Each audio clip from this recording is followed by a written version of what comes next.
Hey, I want to talk to you about something. And I want you to know, before I even start, that this isn't an accusation. This isn't me listing your flaws or keeping score. This is me trying to understand the strange, beautiful, infuriating, and deeply magical machine that is us. You know how we have those little fires? The ones that keep showing up. The same arguments wearing different costumes. The one about the dishes. The one about whose turn it is to take out the trash.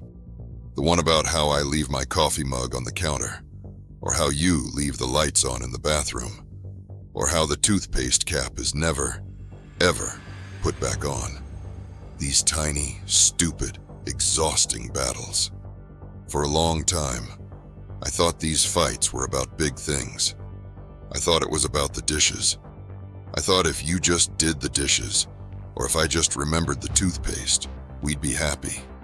I spent so much energy trying to win those superficial victories. I'd get a point for loading the dishwasher correctly. You'd get a point for remembering to take out the compost. We were like two little accountants, keeping a ledger of chores, and we were both overdrawn and feeling resentful. And you know what happened? The closer we got, the louder these little conflicts got. The more I loved you, the more it stung when you sighed at the cup on the counter. The more you trusted me, the more you felt like you couldn't breathe when I left the closet door open. I used to think that was a sign of a problem, that these recurring conflicts were cracks in the foundation of our love. But I'm starting to believe they're not cracks. They are the doorways. They are the specific, repetitive, almost ritualistic pain points that are literally designed to teach us something about ourselves and about each other. They're the universe's weirdest, most relentless relationship coach. And I've been ignoring the lesson because I've been too busy arguing about the homework. So, tonight, I want to try something new. I want to stop fighting about the what, and I want to start listening to the why. What if, the next time I walk into the kitchen and see your half-finished coffee mug, which has been there for 3 hours, and I feel that familiar heat rise in my chest? What if that heat isn't about the coffee mug at all? What if that heat is actually a tiny, panicked voice inside me that says, I feel unseen. I feel like my effort to keep this space clean is invisible. I feel like I am a servant, not a partner. I feel like my small acts of love are being taken for granted. And what if, from your perspective, the reason that mug is still there isn't laziness? What if that mug is a quiet act of rebellion? What if that mug represents a moment in your day where you just needed to stop? You were deep in a thought, a worry, a memory. You were living inside your own head, and the mug simply ceased to exist. It wasn't a statement of disrespect. It was a symptom of being human. It was a moment of self-preservation. See the difference? One is a story about negligence. The other is a story about two people, both struggling to be seen, both struggling to see, both running on empty. The same goes for the trash. That's a big one for us. Remember Tuesday night? The trash was overflowing. It was leaning. You walked past it 3 times. I saw you walk past it.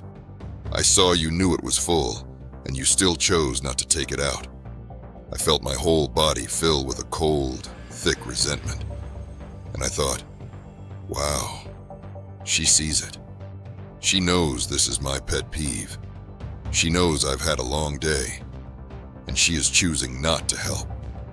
This is a personal attack. I was so ready to fight. I had the words lined up. How hard is it to just tie the bag? It's 1 minute of your life. But I stopped. I took a breath, and I asked myself the scariest question a person can ask in a relationship. What if I'm wrong? What if your inaction wasn't malice? What if it was a signal?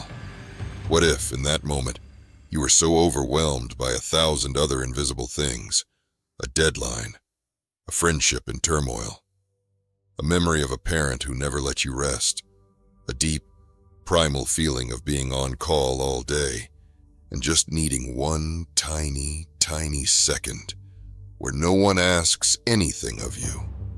That taking out the trash felt like a physical impossibility?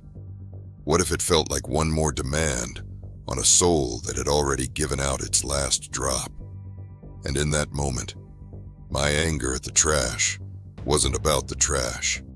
My anger was a terrified, clumsy way of saying, I need you to see me. I need you to take care of me. I am tired too. And I feel so alone when I'm the only one who sees the mess. And your avoidance of the trash was a confused, exhausted way of saying, I am drowning. I have nothing left. Please don't ask me for one more thing. Please just see me as a person, not a problem. Do you see the tragedy?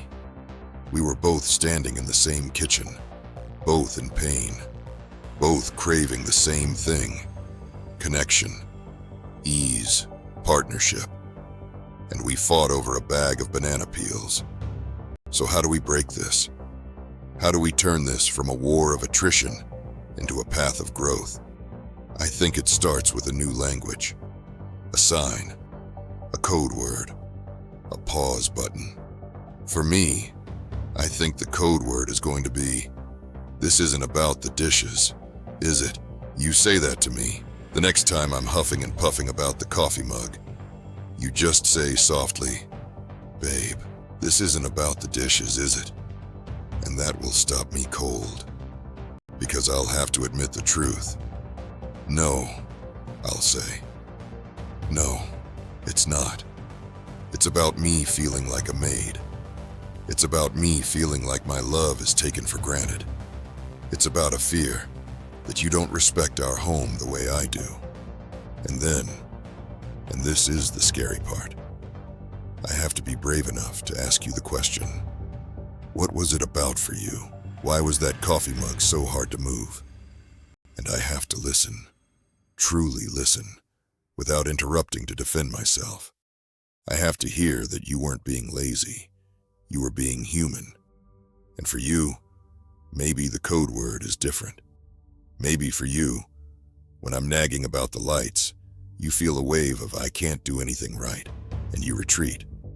You shut down, and I feel you pull away and I chase you harder, and it becomes this awful, silent ballet of distance. What if instead you took my hand? What if you said, when you say that about the lights, I feel like a child. I feel small. Can you try saying it differently? That is terrifying. That is vulnerable. That is asking for love when you feel criticized. But that is the exact moment when our partnership can either break or become diamond hard. This is the transformation. We stop being opponents in a conflict. We become detectives on the case of a conflict. The conflict is not us. The conflict is the symptom. Our job is to find the underlying disease, the unmet need, the unhealed wound, the unspoken fear. I'll go first right now. I need to tell you one of those fears. It's embarrassing. But for the sake of our kitchen and our bedroom and our future, I'll say it. Sometimes, when you leave a mess, a part of my brain, the old part, the part that grew up in a chaotic house, gets triggered. No one is coming to help you. It whispers, you have to do it all. You are alone. If you stop, the chaos will swallow you. So my anger at the mess isn't anger at you. It's a 4-year-old version of me, scared of being alone in the chaos, lashing out. I'm asking you to be the person who comes to help, so I don't have to be that scared little boy or girl anymore. So, what is your fear? What is the story your brain tells you when I sigh at the block of cheese you left on the counter? Is it, he thinks I'm a slob? He thinks I'm a failure. He is disappointed in me. I will never be enough. Because if that's it, then I'm not fighting about cheese. I'm accidentally, painfully, bringing you face to face with an old wound. And once we know each other's secret scripts, once we can say, "Oh, hold on, this isn't about cheese. I can see your scared little boy or girl right now," the whole energy shifts. The battle disappears.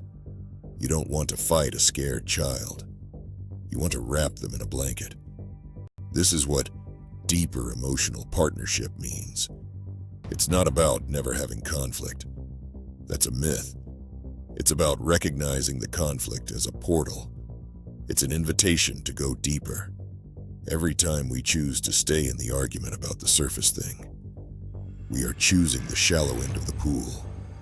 We are choosing to stay lonely together. But every time one of us dares to say, "This is about something else," we are diving. We are going into the dark, scary water, hand in hand. And we are finding treasure down there. We are finding the truth of who we are. So, I want to make a pact with you. A new rule for our love. Rule number 1. We stop trying to win arguments. Winning an argument means losing the connection. We are a team. If one of us is winning, we're both losing. Rule number 2. We become obsessed with the why, not to assign blame, but to understand the map of our own hearts. Why does this specific thing make me feel like crying or screaming? It's not a stupid question. It's the most important question. Rule number 3. We give each other a license to be messy, not just with the house, but with our feelings. I give you permission to be irrational. You give me permission to be petty, because underneath the pettiness and irrationality is a real person who just wants to be loved. Rule number 4. We repair. Always. The fight isn't over until we've found the deeper thing. We don't just say, "Fine, I'll do the dishes." We say, "I'm sorry I made you feel unseen. I will keep the kitchen tidy because I love you, and I know it speaks your language of care. And thank you for telling me that you left the mug because you were lost in a memory. Next time, tell me about the memory first. I want to see that part of you too."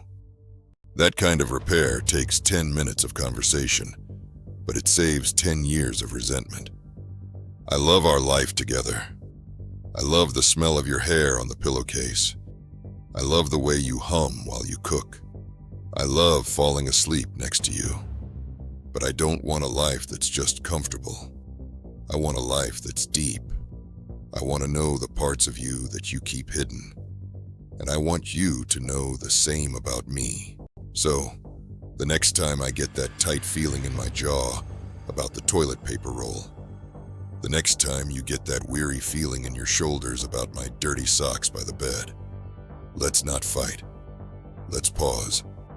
Let me look at you, and let you look at me. And let's not ask, who is right? Let's ask the only question that matters. What are you really trying to tell me? Because the truth is, I'm so tired of fighting about nothing. I'm starving for the real fight. The one where we break our old patterns and build something new. The one where we are brave enough to be seen. The one where we stop being enemies over the sink and become partners in the deep, scary, beautiful ocean of our own souls. I am ready for that fight. Are you? I love you. Not in spite of the coffee mug, but because of everything the coffee mug represents. The chance to dig deeper. The chance to learn you all over again. So, what do you say? Want to go dive for some treasure tonight?